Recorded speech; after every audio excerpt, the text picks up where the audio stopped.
Hello, my name is Adam Manuel, and in this video I'm going to briefly discuss the idea of liberty, freedom, and Western civilization and how liberty and freedom's ideas evolved in early Western civilization. If you asked a person, what is liberty or what is freedom, most of the time they're going to put those two terms together and say, oh, it's the ability to do whatever I want, which is not exactly wrong, but it's not exactly right either. Um, According to Plato, freedom is, and it produces such men in the city, not in order to let them turn whichever way they want, but in order that it may use them to binding the city together. So that's a key term, because if you think about it, uh, according to the article by Moira Walsh, in her article Aristotle's Conception of Freedom, she states that the term that Plato would be using would be eleutheria, which translates, according to her, into like a democratic perspective of freedom. And democratic meaning basically the people and the city and the town and government and stuff like that. So from that idea, you can take that and get that when you're harmonizing the city or the town or the government, everyone's getting along, they're not bothering each other, there's a degree of freedom. However, Plato states that freedom is not a right, but a benefit. You are not given freedom from birth. You have to earn it in some ways. So obviously some people have easier ways of doing it because they were born into high prestigious places in ancient Greece. However, most people had to earn their degree of freedom. So as long as you are doing something to the improvement of your city, your town, yourself, your government, you are living a just life. And when you live a just life, you have freedom.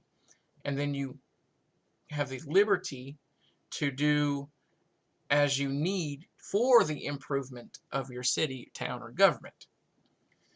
So as long as you are living just, you have those benefits. However, if you are unjust, or even if your government is unjust, those benefits, for the most of the time, are taken away. And this applies very easily to the Declaration of Independence, because if you look at it, the opening lines basically say that we, the people, have rights to life, liberty, and pursuit of happiness. That's paraphrase, of course, but basically that's what they're saying. We, the people, have the rights to life, liberty, and pursuit of happiness. So what do they mean by that kind of liberty? Well, if you look at the rest of the Declaration of Independence, you see all the various ideas of what they view as liberty. So if you look at it, you can see taking away charters. You can endeavor to prevent the population of the states from doing as they will.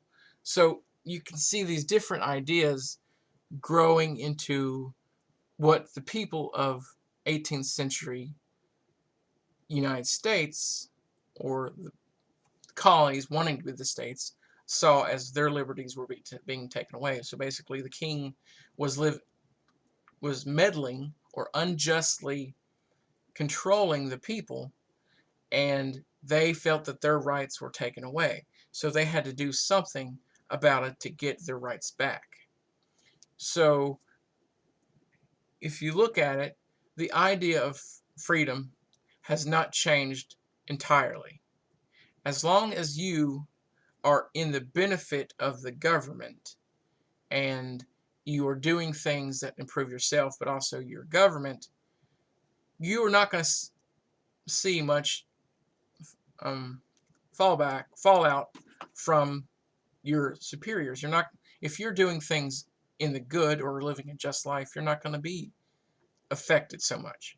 However, if your government is unjust and you're living a terrible situation, you would be able to, your freedoms would be gone.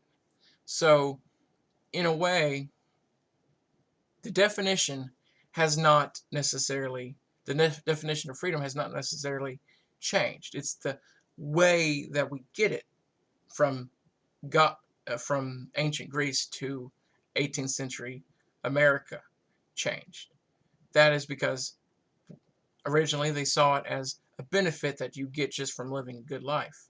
However, now, well, according to the Declaration of Independence, they viewed it as you got your freedom because God gave it to you.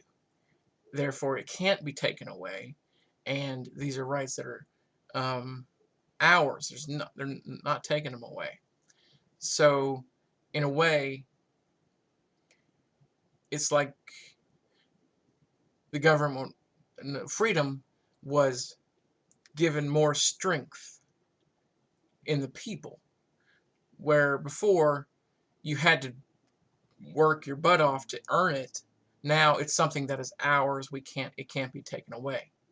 And I think that's the key to appreciate in this aspect of understanding liberty and freedom, in that our freedom is ours, at least at the end of 18th century.